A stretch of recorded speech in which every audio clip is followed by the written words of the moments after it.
Aloha Workshop series on comps and promos. And to let you know what we're getting into here, it's actually a little more than comps and promos because there's some categories and some ideas that in the system that you have to have at least a basic approach to understand what's going on behind the scenes to go ahead and manage comps and promos and how they're implemented. So I'm going to touch base on those other categories. And the first portion of this, I'm actually going to go ahead and start directly with the comps and promos. We're going to talk a little bit how things are organized in the system, and then towards the end of it, I'm going to get into the little more detailed, a little more complicated things that you don't really. I don't want to overwhelm anyone. They're not stuff that you need to have a in-depth understanding of, but I want you to know that they're there and they affect when you're doing your comps and your promos. So if you have an unusual situation and something isn't behaving quite the way you expect it to, this is where we would go ahead and look next, and why you may or may not want to get us involved to take a look at it for you. So going through these things here, the first thing is a clarification of terms. So as far as Aloha is concerned, a void is anything that we did not make. We rang it in for a whole host of reasons. We could have rang it in because we wanted to check the price on the item. We could have rang that item in because it was a practice run, or we wanted to see where it printed, or we were just bringing it up on screen to show somebody how to ring it in properly, and then we accidentally ordered it. Whatever the situation was, if you see a large amount of these, then usually it's a training error and something we need to address that way. But we have comps, and a comp is anything that was actually made in the restaurant. We did expend product, but for some reason, whatever it may have been, we received less than the full value for it. And that can be a pretty broad encompassing thing. People can be unhappy with it because of the product, the way it was made, maybe even they just had to leave. There was an emergency. In any of those events that we planned on happening are promotions. So if we have made an effort beforehand, we know that we're going to be receiving less than full value for our product, Aloha considers that to be a promotion. And since we are planning for those, we can actually go ahead and set up rules and guidelines and conditions to go ahead and make them take effective, make sure that they're being supervised and they're implemented the way we want to, because we're planning ahead. So with those ideas in mind, the last thing that we touch base on at the very end of this presentation will be how price changes and system events go. And price changes are the way that we implement in your system to do those big sweeping changes like happy hour. And so while they're technically not considered comps and promos, in our vernacular within our establishment, we often refer to them the same way. So when we're talking about our late night specials or things, we're talking about those as in-house promotions. And yes, you are promoting your establishment using them, but the tool within Aloha is not actually called a promotion. But I still am going to touch base on that a little bit as we go into this. The basic types of promotions, when we get to them, are buy one, get one frees, which is pretty self-explanatory. We also have check reductions and coupons, and those are just a discount that is applied to it. And we don't need to be specific about these as we are implementing it yet. But we want to have in the back of our mind what kind of promotion we're implementing so we know what steps we need to take to get there as we're going. We also have combos. Combos don't take place very well or very often in table service restaurants. This would be more for our quick service establishments. We can also just give an item a new price within certain circumstances. We can do Aloha loyalty discounts, and we can do some other quick combos. And quick combos in the table service environment are mostly used to make kids meals. So to apply you ring in the drink at the beginning of the meal for the child, but then you go ahead and order the entree. You can go ahead and pair it with that drink and go ahead and discount them and make them a combo or a kids meal at a new price. So when you see combos or see categories typically in the establishments, when you're looking at your product mix report, and every item, when we implement it in Aloha, is given a sales category at the time we create the item. And we can create as many non-sales categories as we want. So this is the sales category up here for breakfast. And you can see that all of the items then listed behind it are items that appear in the breakfast category. Typically, our categories are when we create the item here under sales and retail category, and they usually just represent the categories that we talk about when we look at our sales report. So the sales categories are the ones that are reflected on the first page of your sales report, and those are usually food, liquor, beer, wine, and sometimes non-alcoholic beverages. You could have additional ones for perhaps catering or something to that nature, but those are the core ones that you usually see, and sometimes the non-alcoholic beverages will be combined with food. Just depends on how you do your accounting. But in addition to these sales categories that are created at the time we make the item, we have the ability to do non-sales categories. And this is going to be the most complicated Venn diagram I'm ever going to show you, and I don't want you to get too hung up on the details of this. But if we had all of the items in our restaurant, we had the food category up here in the top left, and we have a sales category for beer and one for non-alcoholic beer. Every item can only be in one of those sales categories. So the Guinness could not be listed over there under food because we're reporting it in our sales reporting as beer. But we have the ability to create non-sales categories for as many things as we would like.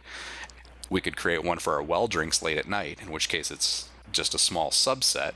But we can also go ahead and create categories that overflow from two. So in this case, this red line here would represent employee meal discounts. If I wanted my employees to get a discount on both chicken sandwiches and soft drinks, I can go ahead and put items in one category and call it employee meals, even though they're all in different sales categories. Another example here might be a Mexican night where I want to do on Taco Tuesdays, I'm going to give them a discount on tacos, Corona, and margaritas. We can create a new category and call those Taco Tuesday specials. And those are the only items it applies to. And the biggest category that we use, and we use this often in every one of your accounts, is an all items category. And I'll show you why this is so important. But that would be representing every item in all of the sales categories. So what happens when we go into Aloha is we begin by going under menus and categories, and we set up our non-sales items. So under here, you can see this is the first category when we go under maintenance categories.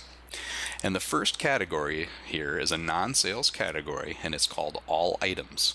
And the reason this is so important is because fundamentally the computer is not terribly bright. It knows all the items exist, but it doesn't know what they are. So if I have an item that is a pie, the system knows that I have an item called pie, but it does not know that item is a pie, and so it doesn't know that applies to my pie coupon. So what we do is we create non-sales categories as a way to teach the system what things are and how we want to handle them. And the all items category is the default category for most of your comps. So since theoretically any employee or any customer could be unhappy about any given item within the establishment for any reason, we want the ability to apply customer satisfaction comps to any item in the restaurant. And we can only do that when we set up the item because we say each comp, what items are eligible to be comped? All items. So every item has to be included in a category called all items. So you can see here we have sales categories, which are the ones that were created when the item was set up. And then we have general categories, and the general categories are our non-sales categories. We can create as many of them as we would like by any definition that we like, and any item can be in as many general categories as we would like it to be. So a hamburger could be in the list of categories for things that are burgers, it could be in the list for employee meals, and it could also be in a list for things that use buns if we're using a non-sales category to just see how many buns we need to order. In the second tab up here, under all items, you can see every item that is included in the categories. And in this instance, the bowl of soup here you can see is not included in the sales category. So that means if I went out front in the restaurant right now and I tried to do a comp on this item, I could not. It would say a comp is not allowed on this. And we've probably all run into that at one time or another in a restaurant where we went to do a comp and it said you can't comp the item. This is why it was not included in the all items category, so we weren't able to comp it. There should never be anything on the left in that first category here. So if there is anything in there, you want to just go ahead and highlight it, click the right arrow to move it into the all category, and then go ahead and hit save. But our other ones here, for instance, I've created another general category, and you can see it's a general. At the top it says employee meals general. And this is what I want, just my employee meals. So I want my employees to be able to get discounts on these items and these items only. So I've created the category. I take the items on the left that I want to include in that category, and when I move them over to the right, after we finish the setup, the computer knows that these are the only items that the employee is allowed to use an employee discount on. So we'd go ahead and select the items first, and that's why we want to have kind of an overview or idea what we're working on, so we know we're setting up a buy one get one comp, or we know we're setting up an employee meal. The next area we're going to go to then is actually the comps portion, and this is probably the easiest portion once we've walked through it. The comps are very straightforward to go ahead and apply. The promos are the ones that get a little more difficult. So once we go into the comps here, going under payments, maintenance payments, and then comps, you can see here that I have an employee meal. And if we hit new, we could just go ahead and set this up. You can also start with an existing comp. If you have one that behaves similarly to the category that one you want to use, sometimes it's easier just to go ahead and hit copy from that one and then change the fields that you need. But the basics here are that we go ahead and assign the name to it, the employee meal. We have to make it active. So we can turn these comp categories on and off so that the button appears or does not appear in the front of the house for the managers to apply at all. So if we create the category for employee meal and we don't select active, that button does not appear in the front of the house and no one will see it. So we have employee meal. We turn it on active. How we want it to appear on their guest check. So the polite naming for it. And then we have to choose the method here. So here I chose fixed percent. We can also choose fixed dollar percent or fixed dollar. So if we want to make it $5 off or $2 off, in this case I did fixed percent, and then for the percentage off I assigned it 50% off for the employee. We can put a maximum amount here if we want to limit it, that they can get no more than $10 off in a meal. We can assign the position for it. So we want it to appear in button position row 1, column 2 when you go to actually apply your comps. I usually select first available button position so that it sorts them for me, because there's not that many comps that it's difficult where I'm scrolling through pages of them. Right? Whether we want it to print on the check on close. This is the important one, whether the manager is required. So if a manager is required to apply the comp, even if a server goes to apply the comp, they'll still see the button. But when they press the button to apply the employee discount, it will ask for a manager's code in order to proceed. If you do not do that, if it was something that you would casually allow your bartenders to do, for instance, you could set a comp up that allows you to do a regular discount or something to that fashion. You can go ahead and allow your servers to apply it by themselves. And then down here you have these prompt for name. And the prompt for name, actually, after they press the comp button, will go ahead and require them to type something in a text field. But just because we call it name doesn't mean that's necessarily a name that we want them to enter. So if we said it was going to be a service discount in the name field, then that's where you would type in maybe perhaps what branch of the military they were in. Or if it was a regular discount, maybe you could type in the name of the regular. If it was a unhappy, dissatisfied customer comp, you could go ahead and type in a reason why they were unhappy or what the situation was that led to it. That field can be used for anything, so that does give you a little bit more to go back and track. It doesn't appear in an individual report by itself, but when you go back and look through your payment detail, you will see what the comp was and why it was typed in. On the second tab over here, you have just some controls about taxes, and these are individual to your establishment. Do you want the guest to pay tax on that comp amount or not? And most people do not. On the third tab, we have a list of restrictions. Most of these will be checked. The default, they look exactly as you're seeing them on here. Oftentimes we get requests that people like to change the maximum down there in the very last two fields where there's a 1. You can change that to 9 or 99 or however if you want to do it. If you deal with a large amount of parties especially, you will want to increase that amount. So you could go ahead and put that promotion on multiple checks if they happen to have split checks at the table. And then the last tab here is the restrictions. So this is when I go ahead and apply the employee meal, what items are actually eligible to be discounted. And this is why it was so important for us to create that category first. Because what matters here is, under the eligible items, we want to go ahead and tell the computer, these are the items it's okay to go ahead and put the discount on. So if we didn't have anything chosen here, it would not allow you to apply the comp to anything. Or we could default and we could put it to all, and it would go ahead and allow us to put it to all items that were included in the all category. The next one other than comps is the promotions. So the promotions are located in the same spot. They're in maintenance payments, but then you just go down to promotions.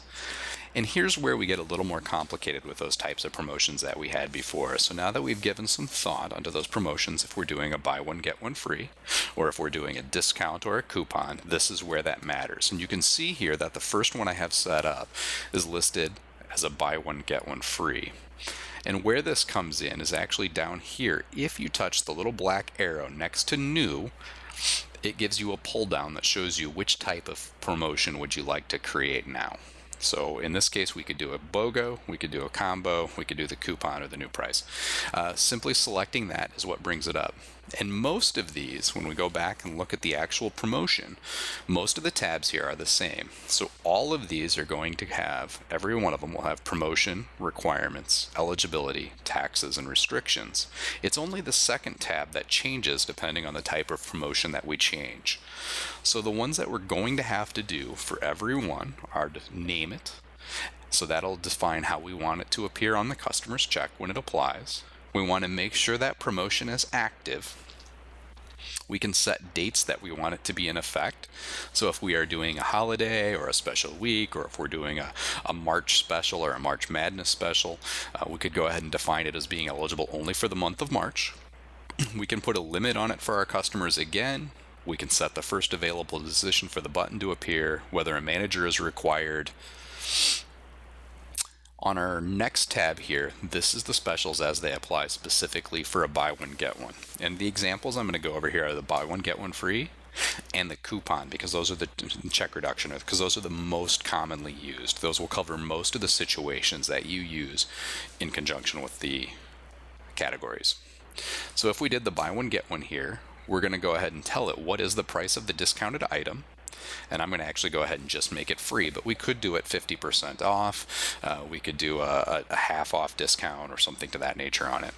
And then the next one that you'll want to keep in mind here are these other selections, and they're important whether you want it to auto apply, which means no action is taken on behalf of your staff at all, whether that be a manager or a server. If it was not requiring a manager and you set it to auto apply, that means every time somebody rang in two of those items, the second one would immediately become free. No action necessary on behalf of your staff. Apply it to all items on the check would be if it wanted to keep going every time they continue to order. It will keep applying it, keep applying it, keep applying it up to the limits that you set on the restrictions tab. We can apply it only to orders that are ordered when it's active, so it doesn't allow it to apply to items that were started before the time. This is important if you were doing a happy hour special. So in Iowa, if you're doing a happy hour special where it's buy one, get one free, once happy hour is started, they would have to order both drinks during the happy hour. It wouldn't apply to the drink they ordered before happy hour started. Under the second category here, we have our requirements. So in this instance, I was doing buy one, get one for burgers. So we set up here that the requirement is burgers, and the required number of items is 1. That means one of them has to be ordered, and then the second one applies the requirement. We can go ahead under eligibility and define which items are eligible to be applied that to. So in this count, the only items we can apply that discount to are our burgers. Again, with the taxes, how do you want the taxes to apply? And again, restrictions. So here we would go ahead and apply the restrictions all the way down for everything so that we can go ahead and apply it on existing tables. This is an example of the coupon one. You can see the second tab here is now a coupon instead of a buy one, get one free. We have the option to choose whether it is a fixed amount or whether it is a percent. I have gone ahead and done one here that we want to do a 50% discount on items, and then you would have the user select each qualified item. So since they could have things that they ate in the restaurant and they could have wine that they got for carryout in this example, we would go ahead and have the person who was applying the discount say which one was actually purchased for carryout. If at any time in the system, you can always press F1 to go ahead and bring up the Aloha online help files. This is particularly useful when you're looking at comps and promos. And looking at them here brings up a category. Whatever you happen to be looking at in Aloha, when you press F1, it goes directly to the online help files for the item that you were looking at. So when we're going through our promos here and we're setting up and defining those and we're wondering what the individual things mean, you always have the ability to hit F1 and go directly to the tab, and it shows you exactly what all of those things mean. So how does the system handle a BOGO? What is a check reduction tab? And we can look right here and see what all of those mean. So you don't have to try to remember this, and you have something to refer back to. After that is where I'm going to go ahead and briefly touch on the really complex thing here. So please don't let me overwhelm you with this a little bit, but when your computer wakes up in the morning It has a to-do list. So the computer looks at its event schedule and it says, what do I have to do today? And this can be very long.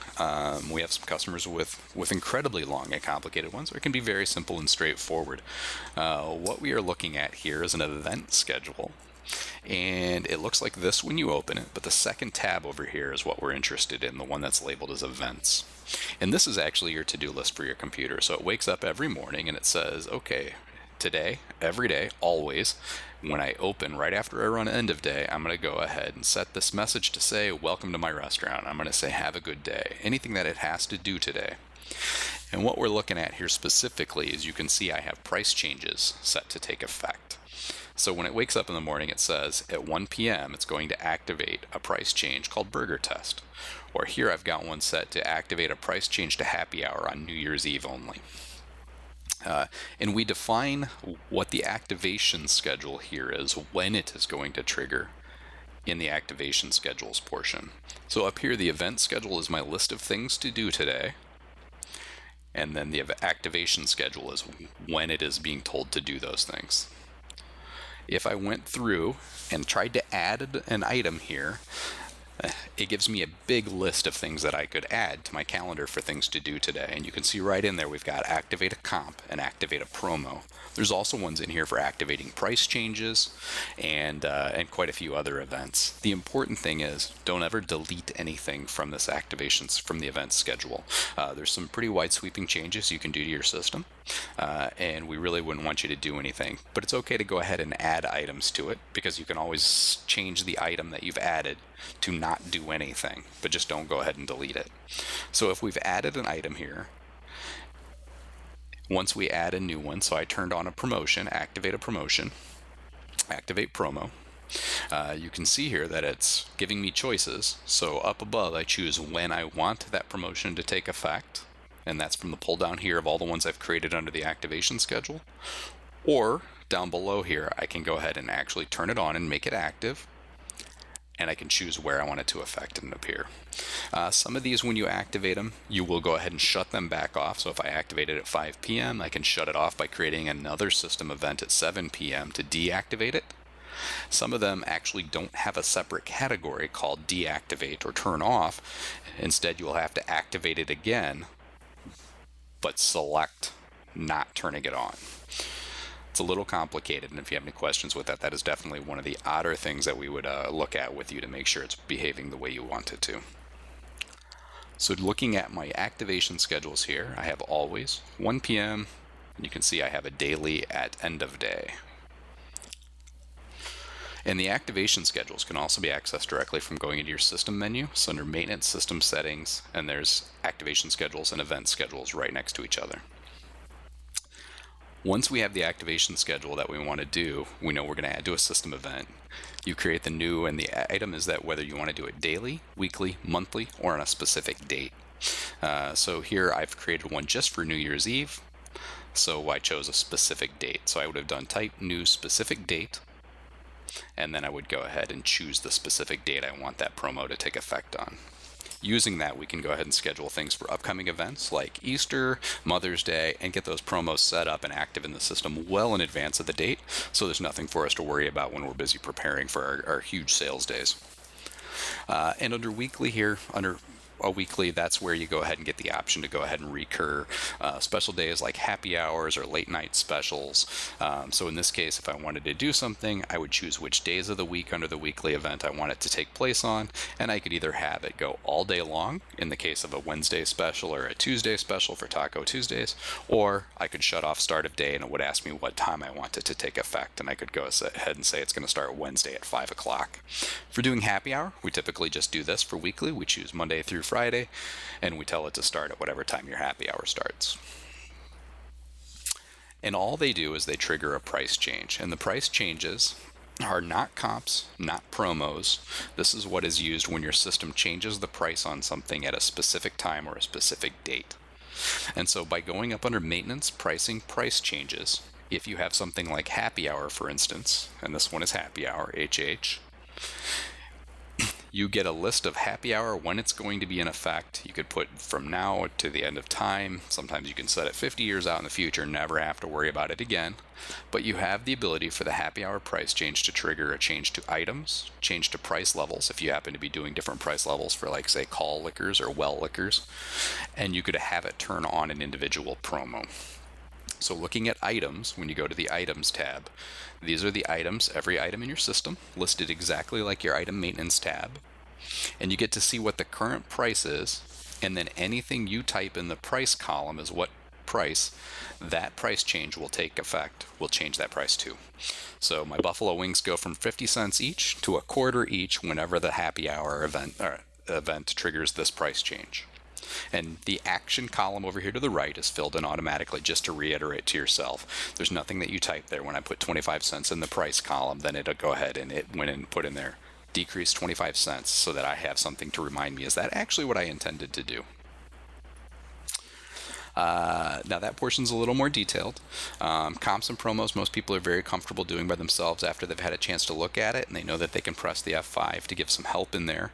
But the comps and the promos are a very accurate place to go ahead and make your manager's abilities a little easier, both in applying them as well as in tracking them.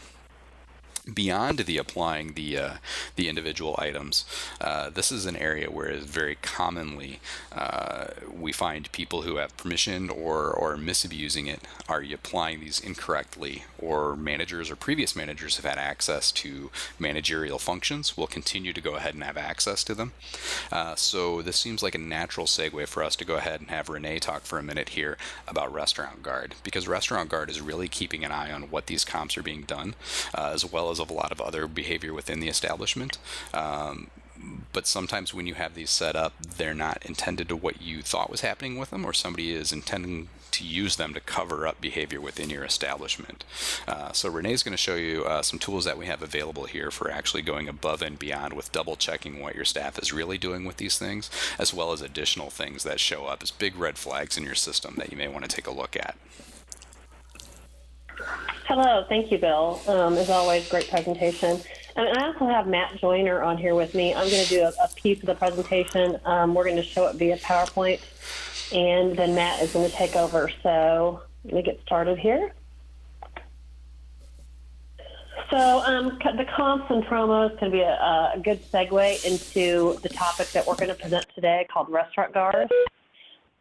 What Restaurant Guard is it is a twofold product. It's got an employee metrics component to it, which allows you to look at your sales force and basically look at the things they're doing great and the things that they aren't doing so great at, and enable you to help them do better, because they are your sales force. And the second portion of it is a theft deterrent tool. We all know it's a reality of the restaurant business, unfortunately. But Restaurant Guard takes a lot of the work out of digging through your system and trying to find the possibility of what could be going on if there are issues in the back end. And it puts it in front of you, and also in a real-time methodology. And what I mean by real-time is, instead of waiting to run a report at the end of the day to kind of see not just comps and promos, but several other metrics, you can get alerts to your mobile phone. You can dive into a portal and view reports and look at different stages. So we're just going to do a brief scenario on this today, and then if there's interest, we would be happy to run what we call a Restaurant Guard reveal, which is a set of reports that we can run specifically for your business and allow you to kind of gauge what's going on in your business. And then this tool is available to add on to your Aloha services. So what is Restaurant Guard? As I said before, it's a twofold product, but the main reason this came about was to identify potential scam patterns in your restaurant and deter theft. As I said, the reality of the restaurant business is it happens, whether it's through transfer scams or through people voiding and comping and doing promos that aren't necessarily valid or things that you approve. So it helps you keep a better eye on that.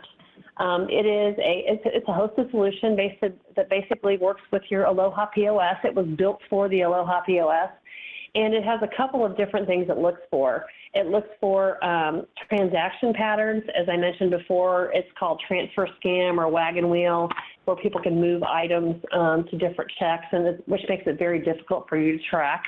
And then, of course, delete them off and pocket money, or statistical variances. So what it does is it looks at your transactions in your system over a 90-day period, and it knows that you are going to have some voids, you are going to have some comps, you are going to have some promos, but it knows an average. And when someone exceeds that average, they're going to spit out basically an alert to you, which allows you to kind of dive in and, again, make sure that those are valid. There are a couple different ways that these get delivered to you. One is through a weekly report, which is sent to you via email, but is also within a portal that you can go in and you can take a deeper dive look at the specific reports. And then also it comes to you through an alert on your mobile device through our Pulse platform. So we'll dig into a little bit of that today, but again, these are more one-off conversations after the fact that we like to have with you to get to reports to really look into your restaurant specifically.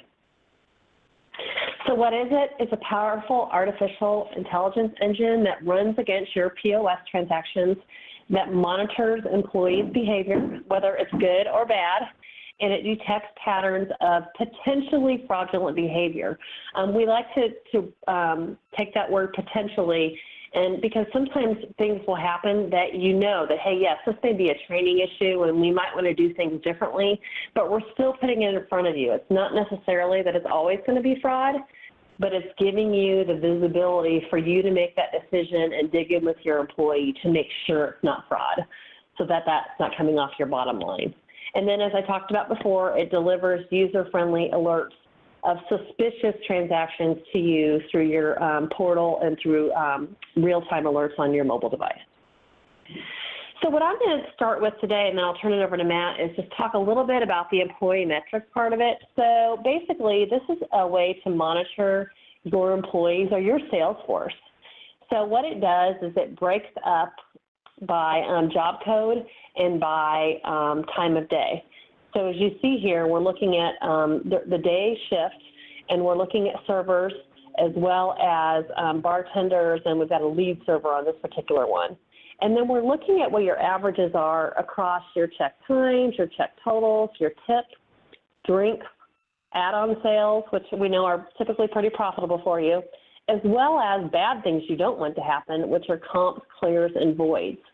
And so that you can take, what it does is it ranks your employees, and this is kind of like golf, the lower the score, the better. So you can look at this particular employee, Katie, and you can see that, hey, Katie is ranked number 8 in check time, which is towards the bottom of the list. However, her check totals are higher, and her drinks are higher, and her add-on sales, she's number 1 in all of these categories. So Katie is doing some really good things, driving profitability into her restaurant, and although her check times may be a little bit longer, we see a definite reason why. But then we also see that, hey, she doesn't comp very often, which is a really good thing. So it allows you to look at your employees across these metrics without having to do a lot of digging through reports. I mean, it would take probably a long time for you to put something like this together. It helps to motivate your employees. Maybe motivate these bottom people here. Maybe they're new. Maybe they need additional training. And take the top people here and give them a, hey, thank you for doing a great job, and possibly use them to help bring up some people from the bottom of your list, okay? So again, just laid out here for you so that you can gauge your employees and incentivize them even for doing a good job for you. And then again, the second page is just really a snapshot of the night shift. So we know things sometimes differ. Sometimes check times, check totals, and maybe drink add-ons are different at night. So we just break them out by a different shift and by the job code. So this is just an example. And as I said, we'd be happy to do a reveal for you to go over specifics for your restaurant and look at these things and kind of talk you through them and explain what they mean to you for your business. So with that being said, I'm going to turn it over to Matt Joyner, who is going to cover the second half of the presentation to talk about proactively guarding against internal theft. And Matt, I'll run these slides for you, okay? Oh, perfect. You read my mind. So I guess I want to start by setting the stage here with some different facts that I think we're all pretty familiar with. If we're not, they're very important to running your restaurant. And they were research that's been done by the National Restaurant Association on leakage and theft. So 4% of all your sales, they found on average are lost to theft and leakage. 3/4 of that is due to employee theft.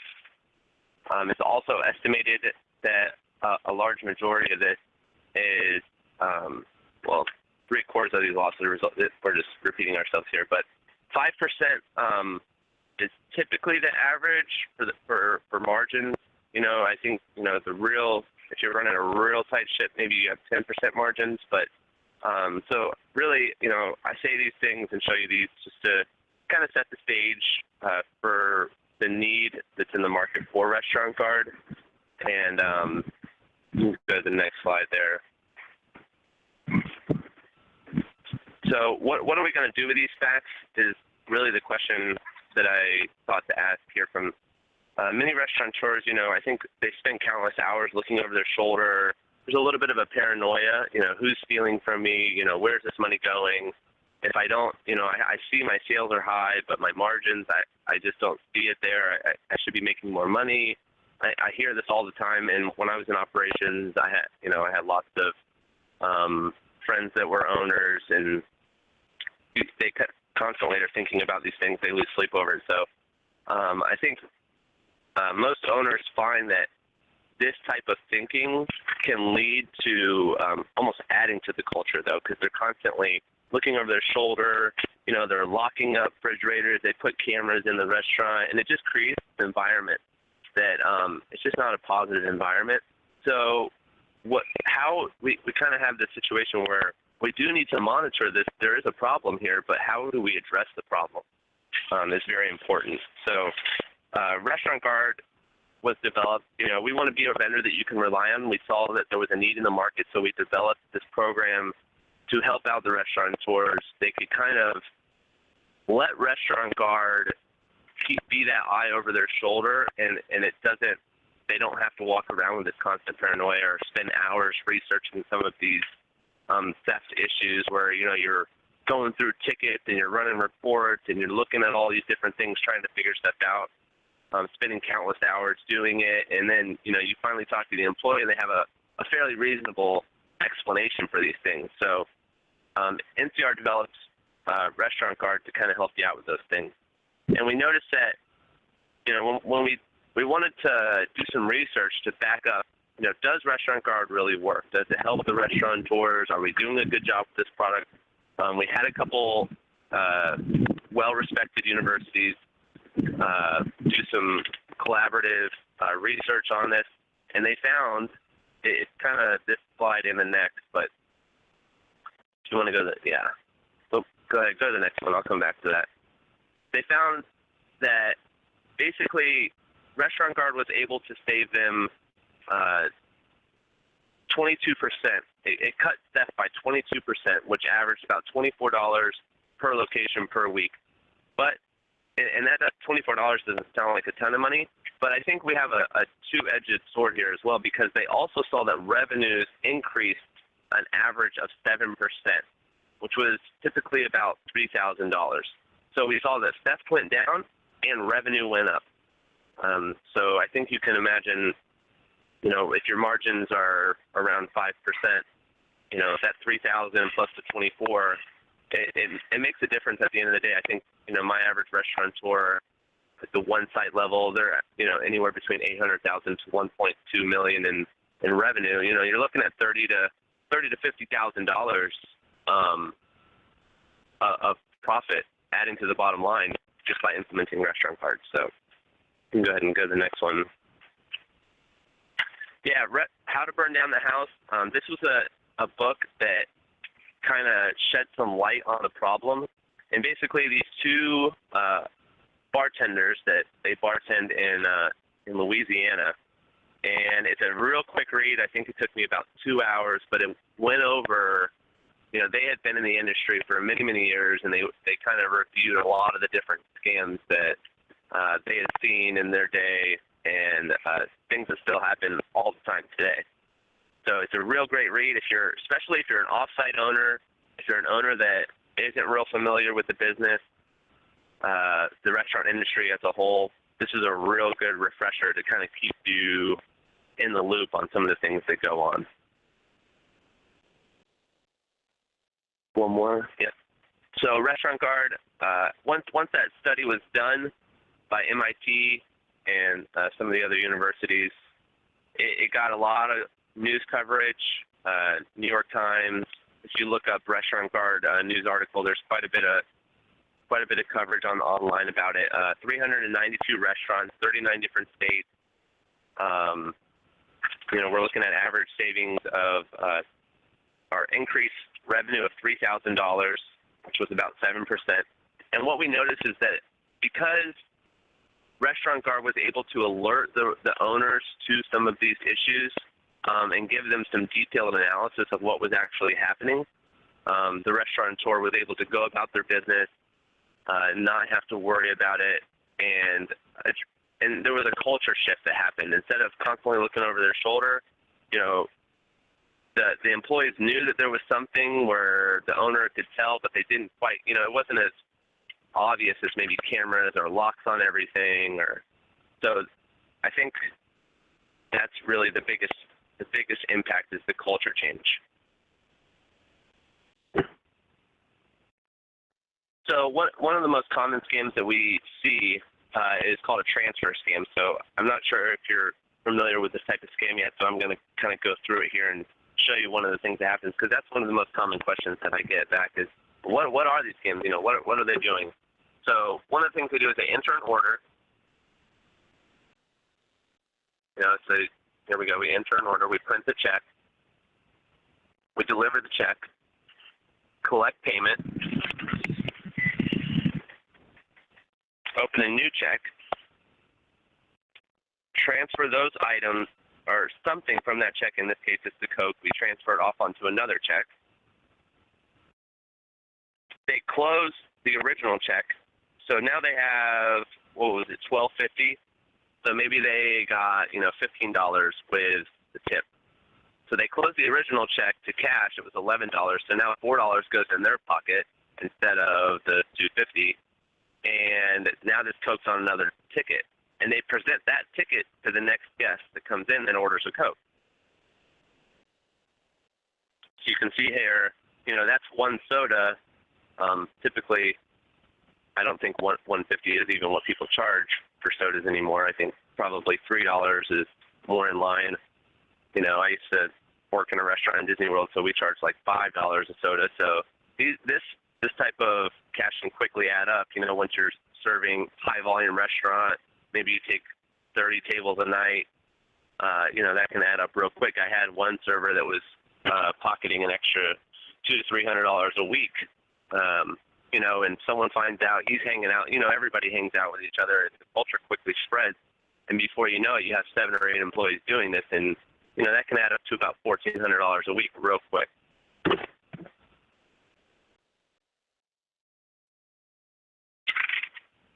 So the comp scam. Here's another one. You know, there's 20 to 30 of these. We're just kind of going over some of the basic ones. The server prints a check. Customer pays cash. Server asks manager for bogus guest satisfaction comp. Customer hated. Yeah, the customer hated the soup. Well, the manager was busy. He couldn't go to the table and talk to the guest, so he just comps it off the check. You know, oh, this employee's a great employee. I believe him. Next thing, and then so the soup is gone, and the server pockets the cash again. Free drinks. So, you know, they run a low tab, give customers drinks on the house. One circumstance that I'm running into right now, actually, with this sort of thing is I have a bar customer. We put Restaurant Guard on their system, and basically what was going on was the bartenders were ringing in drinks, getting a price before they send the drinks, and then they clear all those items off the tab. And he wasn't catching it because he wasn't looking for clears. And that's one thing that Restaurant Guard will catch for you. It's all the clears. So the first night we put Restaurant Guard in, he's like, hey, I had one check that had 12 Crown Royals on it, and they were all cleared off the check. And he was like, why would someone put 12 Crown Royals on a check and then clear it off? And so he looked on his cameras, and he watched the bartender actually go over, verbally quote the price to the guest of the 12 Crown Royals, and then customer paid in cash. They cleared everything off the tab. And I think it ended up being like $50 into the bartender's pocket, somewhere around there. So that's and I want to reiterate, one of the things that I run into a lot is, restaurateurs feel that most of their, a lot of their tickets are closed to credit card these days, and so that's kind of stopped a lot of the steps. But we actually see the servers getting real creative with ways that they can take things off the check after they've ran a credit card on it. And we've seen some issues where they put money on gift cards and ended using that to pay for checks. And they can get real creative, I guess, with the ways that they figure out how to steal these items. So Restaurant Guard delivers your reports in two different ways. One is the mobile method through Pulse Real-Time, through Pulse, the Pulse platform.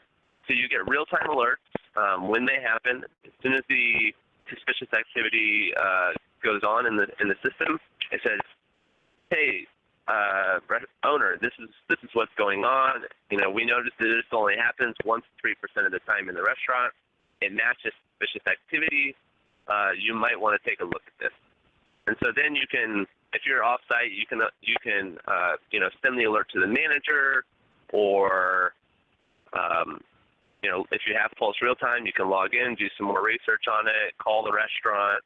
If you're at the restaurant, obviously, you can just ask the server at the end of the shift. But you'll also get these more detailed reports on your Restaurant Guard portal and at the end of the week on Friday afternoon. And basically what these reports will do is they'll give you a real detailed analysis of exactly what happened, because each thing is going to be assigned a specific item. And so this will run you through the details of where that item actually went, what checks it lived on, other scams that this particular server has been associated with, so you can see if there's trends or not. A lot of information in your hand. Let me go to the next one. So just like Renee said, if this is something that you feel can help your restaurant, if you feel like you want to run a Restaurant Guard reveal and just see, is there anything that could potentially be going on that I don't know about, we can do those things for you, and we can schedule a one-off and try to help you out to make sure that we're putting as much money to the bottom line as possible. I think that's part of our job, is to help you. So definitely give us a call or contact us. Yeah, and absolutely. And as a secondary on here, we've mentioned Pulse a few times, and some people get this confused. Pulse is a platform that houses our mobile components of our products, and Restaurant Guard, as you can see, has a mobile component. And then also within Pulse, and the reason that Pulse platform was created was we have a Pulse real-time product, which offers it crosses over with Restaurant Guard slightly with comps and voids and promos. But it also offers several other metrics like sales, forecasting, labor analytics. So if you want to take advantage of a Pulse real-time trial while you're doing that, you're more than welcome to do that as well. So that's all for us. Thank you, Matt. Bill, do you have any additional comments that you'd like to add? Yeah, I'd just like to say, I obviously do a lot of this and did as an operator for a very long time, both on the comps and the promos and everything else. The value from looking at WatchGuard is fantastic. I'm a numbers geek, and the stuff that I see when I go through those reports is just absolutely astounding. Okay, great. Well, if anyone, again, IPOS's contact information here is at the bottom of the screen if you do not have it. And if you are interested in looking at a Restaurant Guard reveal or just talking about the product more, please contact Integrated Point of Sale, and they will reroute you to Matt or myself, and we will be happy to look at your restaurant specifics. Thank you so much, and have a great day. Thank you, everyone.